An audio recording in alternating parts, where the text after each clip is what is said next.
Сәлем достар, қалайсыздар? Сіздермен бірге Дина Таролог, және де осы видео ол менің YouTube каналымдағы екінші видео. Және де мен осы видеоны қарым-қатынас тақырыбына арнағым келеді. Өйткені қарым-қатынас тақырыбы өте актуалды. Қазіргі таңда көп адамдар кездеседі, махаббат құрады, қарым-қатынас құрады, айырылысады, тұрмыс құрады. Осыған байланысты осы видео запросы ол адам сені бақытты қыла алады ма? Сен оның қасында бақытты бола аласың ба деген. Осыған ашам. Ең біріншіден раскладта мен көремін қарым-қатынастағы екеулеріңіздің сәйкестіктеріңіз, мінездеріңіз сәйкес келе ме бір-біріңізбен. Жалпы ол қандай адам? Сол жағын көретін боламыз. Және де ол сені бақытты қыла ала ма? Қарым-қатынаста екеулеріңіздің отношенияларыңызда ол сізді бақытты қыла ала ма? Осыған көңіл бөлеміз. Осыған қарайтын боламыз. Бүгін біз жұмыс істейтін карта ол Light Seers колодасы. Міне сырты осындай Light Seers. Менде сонда стандартты, арзан колода, кішігірім, шағын, оның үлкенді жақсы варианттары бар, үлкенірек колодалар бар, несі жағынан, жалпы картон жағынан. И екінші колода ол бізде 78 дверей деген колода. Міне осындай колода. Таро 78 дверей. Және де мен сізге осы раскладта екі вариант ұсынам. Екеуінің біреуін таңдаңыз. Қазіргі таңда запрос қандай? Ол адам сені бақытты қыла алады ма? Немесе сен онымен бақытты бола аласың ба деген осындай запроспен жұмыс жасаймыз. Міне мен сіздерге 10 секунд уақыт берем. Міне екі колода Light Seers пен 78 дверей. Екеуін таңдаңыз, қайсысын таңдайсыздар? Бірінші Light Seers'тан бастаймыз, екінші Таро 78 дверейден бастаймыз. Міне. Осының екеуінен интуицияңыз қалай айтып тұр? Интуицияңыз қандай подсказка беріп тұр? Соған қарай таңдаңыз. Или ойыңызға қандай бірінші вариант келеді? Соны таңдаңыз. Енді таңдау жасалды деп ойлаймын. Ал біз бастаймыз. Ұмытпаңыздар, кім менің бірінші видеомды көрмедім, менің бірінші видеом уже YouTube'да, осы дәл қазіргі сәтте сен нені білу керексің, сол видеоны да қарап шығыңыздар міндетті түрде. Жақсы ма? Ал біз бастаймыз. Ең біріншіден, сіздің ойлаған адамыңыз бар. Ол сіздің күйеуіңіз болуы мүмкін, жігітіңіз болуы мүмкін, ойлап жүрген адамыңыз болуы мүмкін. Соған қатысты мен қазір ашатын боламын. Ең бірінші нәрсе көреміз, жалпы оның мінезін, оның өмірге деген көзқарасы қандай, оның мінезі қандай, принциптері қандай. Міне осыдан бастағым келеді. Жалпы ол қандай адам екен?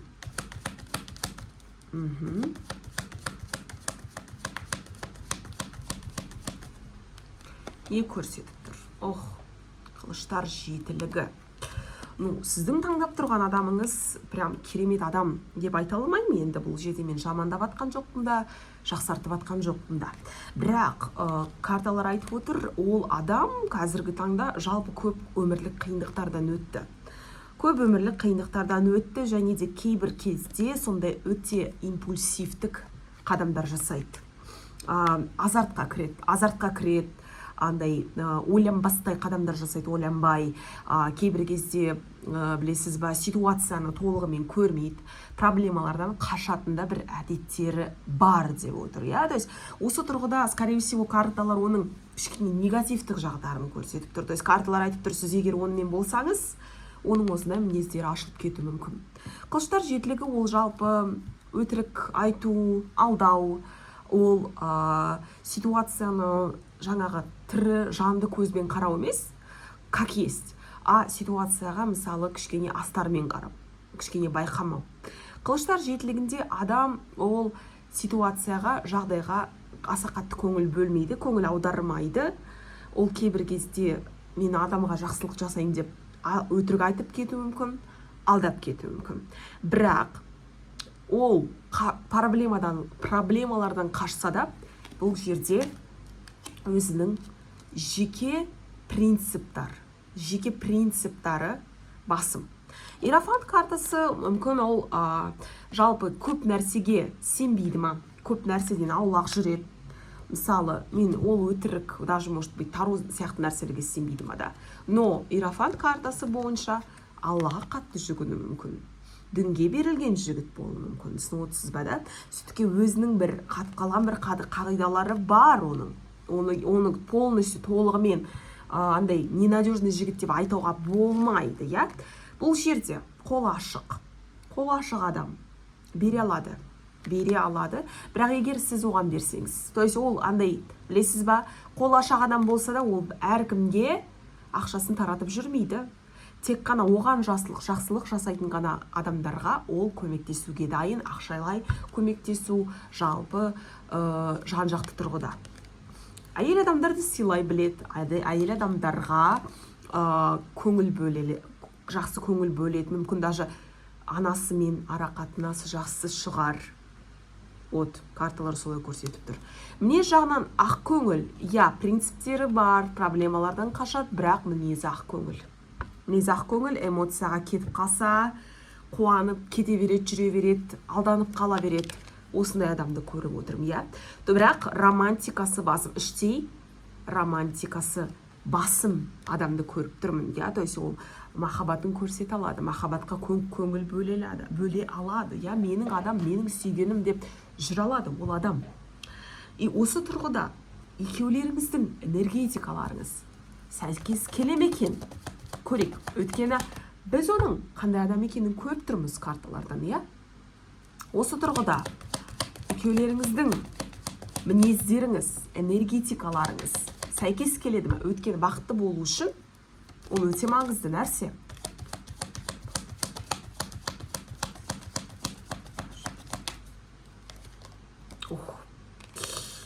Мен сізге айтам, энергетика бойынша сіз ол адаммен сәйкес келесіз.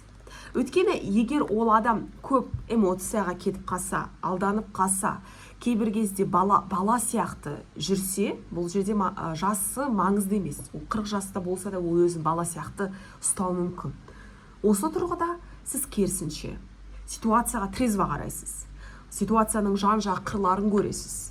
Андай логически ойлауға тырысасыз.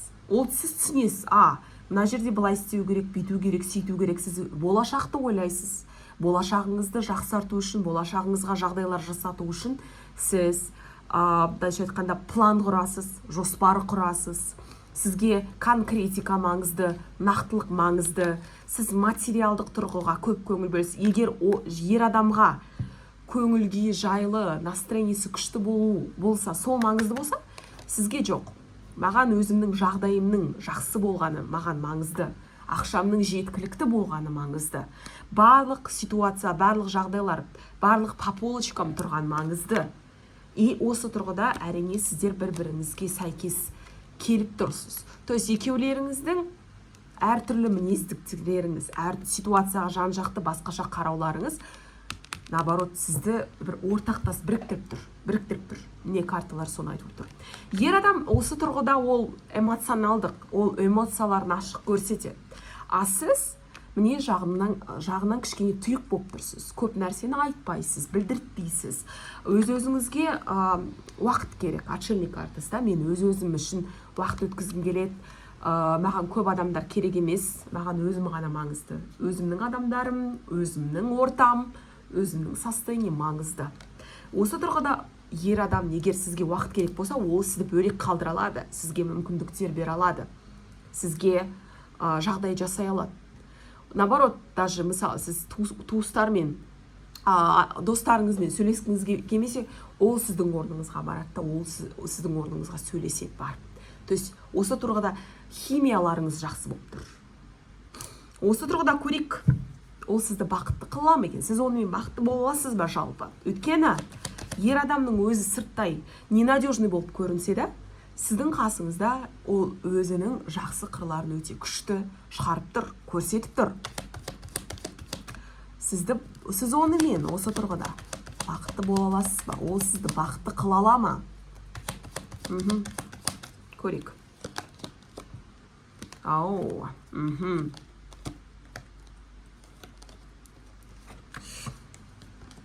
Так, мен қалай қызық көріп тұрмын бұл жерде. Карталар айтып отыр, екеулеріңіздің бақыттарыңыз бірден келмейді. Мысалы, сіз ол адам, ол сіздің жігітіңіз делік, және сіз оған әлі онымен тұрмыс құрмадыңыз. Келесі қадамды, келесі сатыны жасамадыңыз ол адаммен. Осы тұрғыда карталар айтып отыр, екеулеріңіздің бақытыңыз ол бірден келмейді. Сіз бірден бақытты болып кете алмайсыз. Или сіздің жолдарыңыз ол алды қатты болса, арты тәтті болады. Міне, осы сөз ол сіздердің қарым-қатынастарыңыз үшін айтылған нәрсе. Бұл жерде карталар айтып отыр, сіз ол адаммен өзіңіздің бақытыңызды саты-сатымен, уақытымен құрасыз. Екеуіңізге бақыт есейген кезде келеді. Қазір мысалы сіздің жасыңыз примерно 20-дан асса, сіз әлі жас болсаңыз, көп нәрсе білмесеңіз, түсінбесеңіз, жігіт та жас болса, онда сізге біраз уақыт бойы бірге болып, мысалы 5 жылдай, 6 жылдай, или 10 жылдай бірге болып, бір-біріңіздің мінездеріңізді түсіне бастап, бір-біріңіздің тілдеріңізді таба бастағаннан кейін сізге бақыт келеді деп отыр. То есть бұл жерде сіз өз бақыттарыңызды өздеріңіз құрасыздар. Және де мен көріп тұрмын, что сіздердің отбасылық жалпы қарым-қатынас бақыты ол қаншалықты сіз бір-біріңізбен жақынсыз, қаншалықты сіздер бір-біріңізді сөзсіз-ақ түсіне аласыз. Осыған байланысты.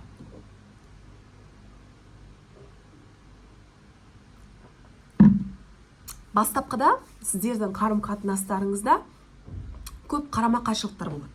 Көп қарама-қайшылықтар, арпалыстар, түсініспеушіліктер. Кім дұрыс айтып жатыр, кім бұрыс айтып жатыр. Өзіңдікін істету, өзіңдікін айтқызу. Вот мен осылай көріп тұрмын ситуацияны. Мен осылай айттым, солай болады деген. Уступкаға бара алмау, сондай ситуациялар көп болады деп отыр да. Сіз сөйтіп өсесіз. Осы қарама-қайшылықтар арқылы, түсініспеушіліктер арқылы, сопротивление арқылы сіздер өсесіз қарым-қатынастарыңызда. И сол кезде, ұрысқан кезде, конфликтке түскен кезде, қиын жағдайларға тап болған кезде, сіздер бір-бірлеріңізге ашыла бастайсыздар, жаңа қырынан. И сіздер осы бір-біріңізге ашылып бастағаннан кейін, бір-біріңізді жақсылап біліп алғаннан кейін, танып алғаннан кейін, сол кезде ортақ бақыт құрасыздар. Карталар осылай көрсетеді. То есть екеулеріңізде уақыт керек, екеулеріңізге де уақыт керек, бір-біріңізді білу үшін, тану үшін. Бірақ бақытты қарым-қатынас құру, бақытты отбасы құру бұл жерде әбден мүмкін.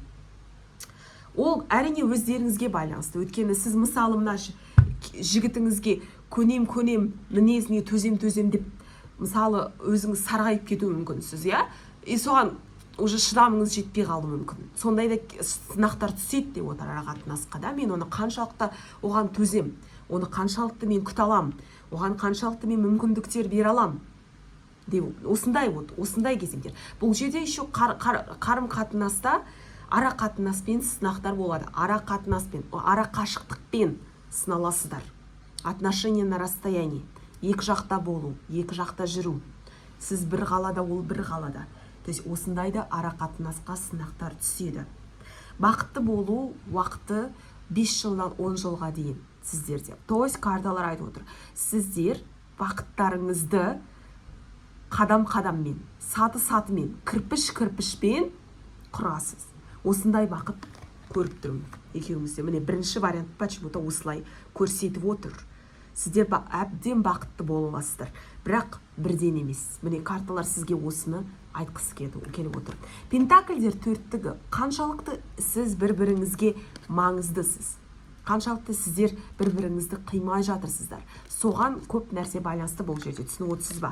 Егер мен ол адамсыз өмір сүре алмаймын, мен ол адаммен бірге болғым келеді, қарым-қатынас құрғым келеді деп отырсаңыз, онда міне солнцемен звезда картасы. Әрине бұл жерде сіз ол адамды өз-өзіңізге қаратып, онымен бірге бола аласыз, бақытты өмір сүре аласыз. но опять жаңа айтқандай компромиске келу, бір-біріңізге шыдау, көну, түсіну, білу, тану арқылы деп отыр. Мен осылай көріп отырмын. Міне бірінші вариант. Екінші варианттар міне сіздерге ашам. Кіміне 78 дверей, 78 дверей. Сол колоданы кім таңдады? Сіздерге ашамыз. Қазір көреміз. Қандай? Ол қандай адам? Энергетика жағынан, мінез жағынан, сіз жаңағы ойлап атқан адамыңыз, көрейік.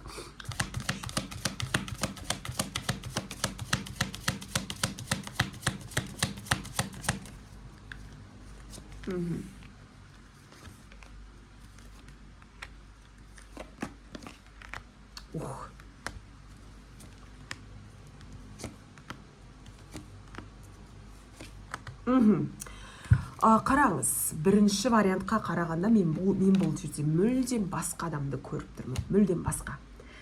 Не көрсетіп тұр карталар? Ең біріншіден, бұл жерде ол адам тым сабырлы.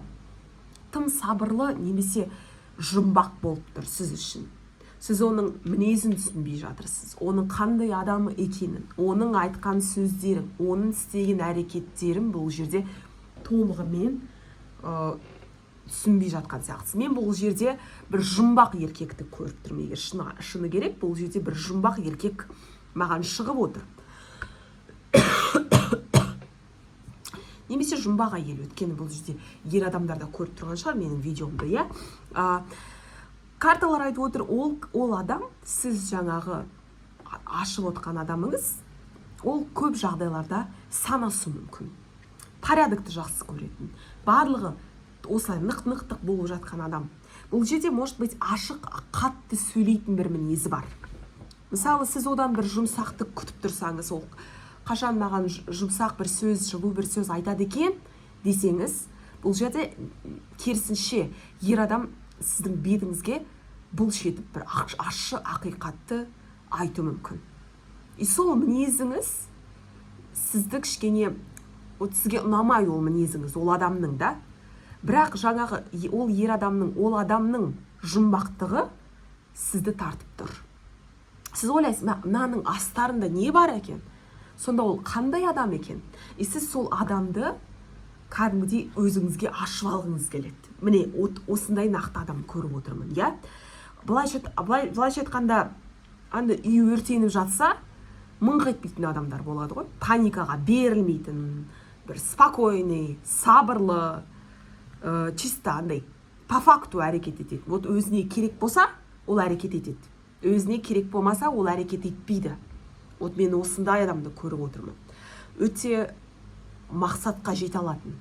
Алдына мақсат қойса, ол жете алады, және өзінің жеке шекарасын, жеке территориясын қорғай алатын адамды көріп тұрмын мен бұл жерде, да? То есть бұл менікін тиіспе, менікіне жолама.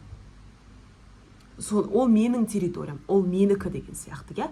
Бірақ кейбір кезде ол эмпатичный болып кетеді, эмоцияға беріліп кететін да кездері болады. Мысалы, мінезі спокойный, сабырлы болса, ол кейбір кезде, мысалы, мелодрама көрген кезде, романтикалық бір фильм көрген кезде жылап қалатын бір мінезі болуы мүмкін осы тұрғыда. То есть жүрегі жұмсақ, бірақ өзі көп сөйлемейді, көп өзінің сөздерін дәлелдеуге тырыспайды, ол просто спокойно жүре беретін міне адамды көріп отырмын. Осы тұрғыда сіздің энергияларыңыз қаншалықты сәйкес келеді екен? Міне осыны көрейік қазір карталардан.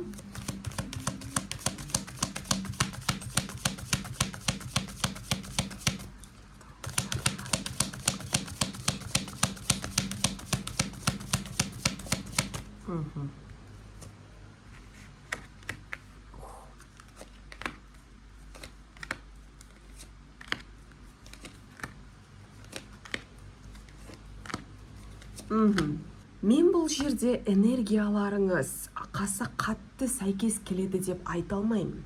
Өйткені бұл жерде қарама қайшы карталар шығып отыр бізге. Ежездер екілігі, қылыштар екілігі. Мүмкін сіз қазіргі таңда осы адаммен ара қатынаста әртүрлі нәрселерді қалап тұрған шығарсыз. Осыған байланысты екі түрлі бағыттарды көрсетіп отыр, иә.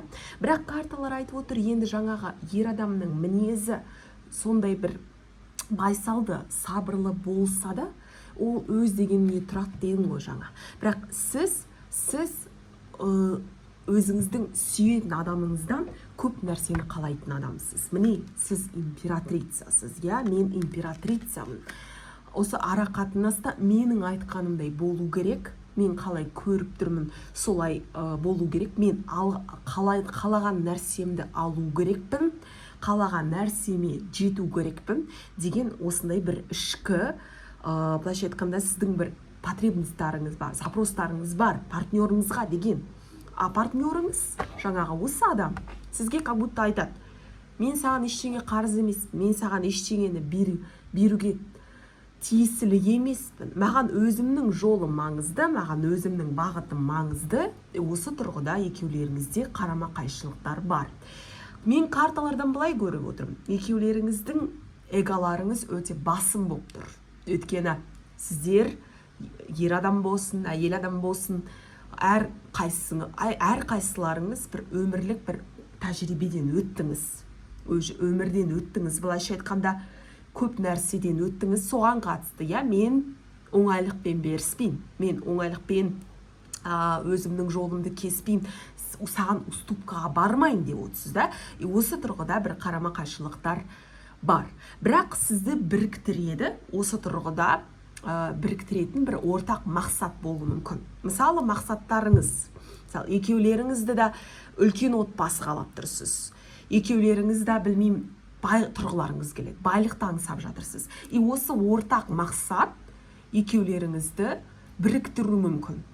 Жақсы, күшті қарым-қатынас құру мүмкінсіз. Осы бір мақсаттың алдында, түсінесіз ғой? Осы көмектеседі деп отыр, потому что звезда пентакльдер ондығы. Амбицияларыңыз мықты. Егер осы екеулеріңіздің амбицияларыңызды біріктірсеңіздер, сіздер тұрақты отношениеде боласыз. Я, энергияларыңыз сәйкес келмесе де, ортақ мақсат үшін, ортақ жол үшін сіздер тырысасыздар. Сіздер қадамдар жасайсыздар.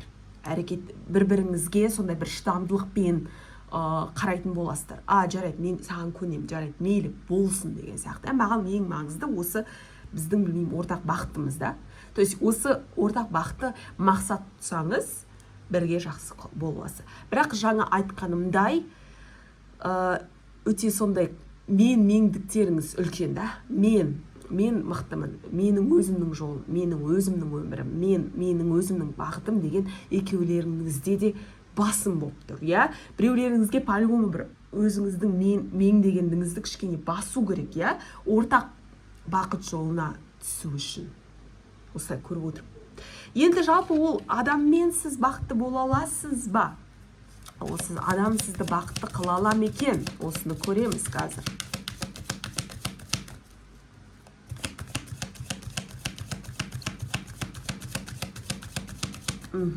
Көрейік.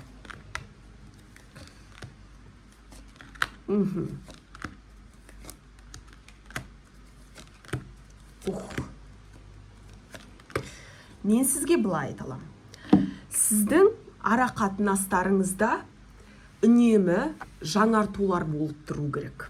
Қарым-қатынас жаңару керек деп отыр. Бұл екеулеріңіздің қарым-қатынастарыңызды құртатын ол бір қалыптылық, ол рутина.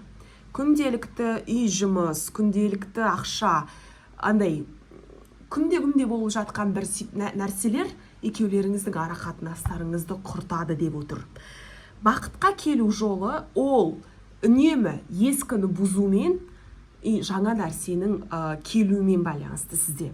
Мысалы, әр 2-3 жыл сайын көшіп тұру, жаңа үйге, жаңа жерге. Или жылына әр жыл сайын жаңа бір жерге екеулеріңізге саяхатқа шығу, путешествияға бару мысалы, иә? Әлде бала, арақатынасты бала жаңарту да мүмкін. Мысалы, бір бала дүниеге келді, ол бала сіздің арақатынасыңызды жаңартты.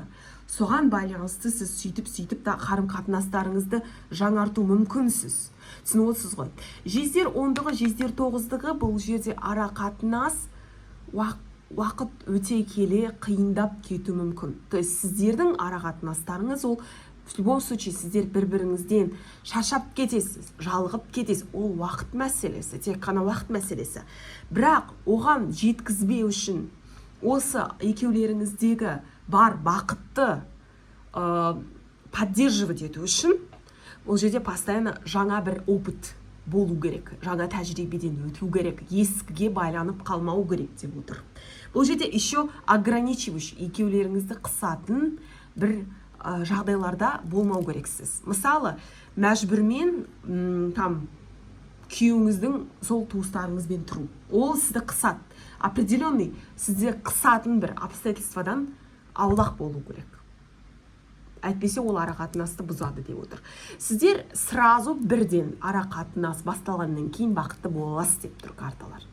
Егер бірінші вариантта бізде бақытты болу үшін уақыт керек деді да, мен айттым, я?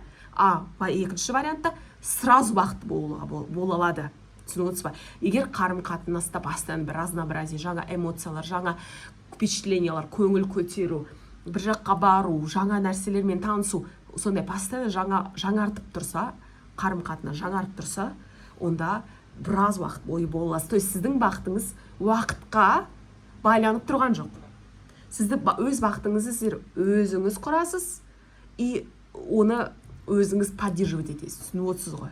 Вот мен осылай көріп отырмын карталарды. Но отырып қалмау керек. Бір жерде отырып қалмау керек, тұрып қалмау керек. Әрине, өмірде тұрақтылық маңызды. Но хотя бы сол тұрақтылықтың өзінде де жаңа бір эмоциялар сыйлайтын бір өзгерістер керек екеулеріңізге де. Осы көмектеседі деп отыр. Мен осылай көріп отырмын. Міне осындай вариант, екінші вариант.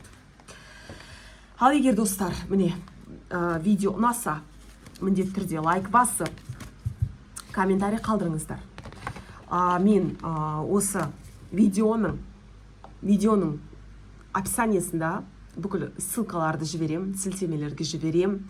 TikTok'та қосылыңыздар, тіркеліңіздер, Instagram'a тіркеліңіздер, сайтқа кіріңіздер. Барлық информация, курс бойынша бүкіл информация бар. Егер тароны үйренем десеңіздер, қазақ тілінде тароны үйретем.